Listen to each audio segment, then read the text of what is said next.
Hello! Papakilala kayo sa mga kumari ko. Tsaka, yun na nga. Sino kayo chismis? Virgin Bilog! Halika na, sumama ka sa akin. Meron pa dito. Ano kala mo? Marami ako friends! Ayun sila yun. Mag-hi ka! Hi!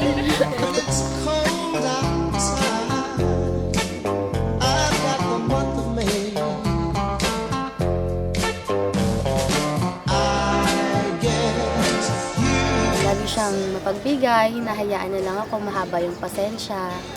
Haba? Tapos mabait, may respeto sa magulang. Yun yung pinaka minahal ko sa kanya kasi napaka-importante sa akin ng family.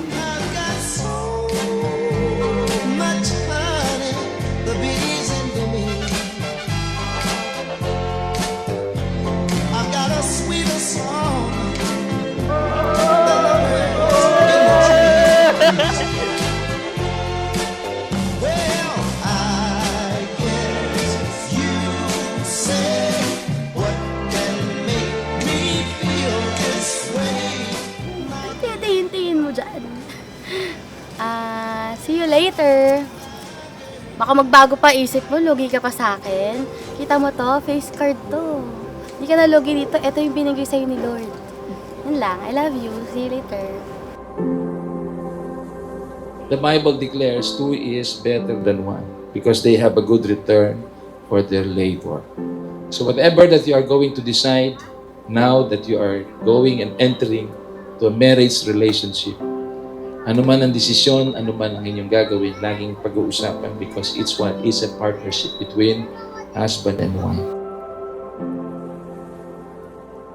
Ma, thank you. Kasi, hindi man kita kasama ngayon. Alam kong may dahilan yon na mas maganda. Pero gusto kong malaman mo na hindi ka mawawala sa puso namin. Hindi ka man namin nababanggit or napag-uusapan. Mahal na mahal ka namin palagi. At hindi magbabago yun. Hindi mawawala sa isip namin yung boses mo. Kaya naka-record yun eh. Yung mukha mo tsaka yung boses mo. Yun lang. Sana masaya ka dun sa taas. Babait kami lahat. Hintayin mo kami dyan ha. Pero di pa ngayon. I love you. I miss you so much. I love you.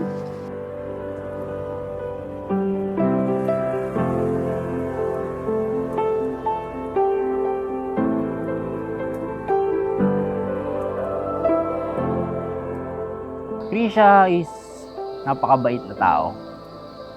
Salamat sa shoutout to Mama Lourdes.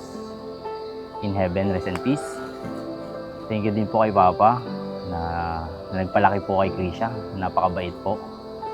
Maraming salamat po sa inyo. Kundi dahil sa inyo is wala po akong magiging asawang ganito. Maglalagay ako ng 7-Eleven sa highway kahit ayaw kong maging kapitalista. Mahal ko, this is it. We did it. Ang bilis ng panahon. Parang kailan lang magka-word lang tayo sa Abu Dhabi. At nagpapalitan ng ship. Ngayon, kaharap na kita kay Father. Sobrang dami natin pinagdaanan at hirap na pagsubok. Ito na tayo ngayon. Pinatag na tayo ng panahon. Lagi mo tatandaan na madami nagmamahal sa'yo. At isa na ako doon. Gusto kong bigay buhay na gusto mo. Gusto kong bigay buhay na gusto mo. At gagawin kong kahit ano. Gusto kong bigay buhay na gusto mo. Hal, see you later. Nandiyan na ako. Hintay mo ako ah. See ya. Magsumbong sa'yo kapag pagod na ako. Tama pa bang init na yakap mo ang hinahanap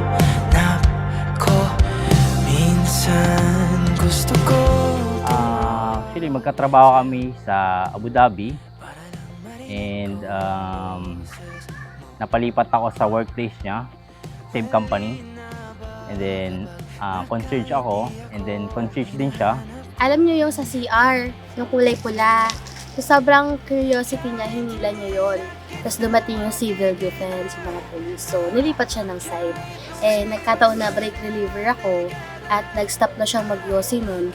Binigyan ko siya ng break. Tapos sabi ko sa kanya, Kya, nag-yosi ka? Sabi niya, stop na ako, matagal na. Sabi ko, tara, yosi tayo. Pero dahil crush niya ako, nag-yosi siya. Pero ngayon, sabay na kami tumingin mag-yosi.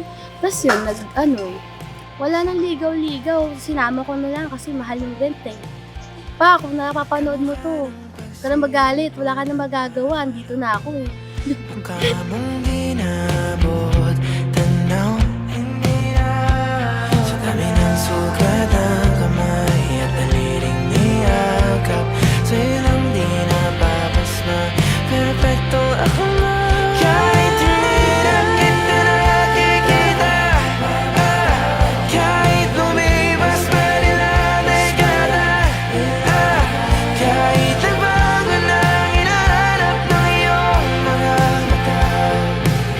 Palagi kitang kakamustahin sa araw-araw at susuportahan sa mga bagay na pangarap mo sa buhay. Hindi na ikaw at ako. Tayo na. Sinasagot na kita ngayon. Wala nang mansari-mansari. Tagal na nating housemate, like na asawa na to. You are my peace, my home, and my palagi. Thank you, Lord, para sa buhay mo. I love you, day one ko. Umpisa ng araw at bago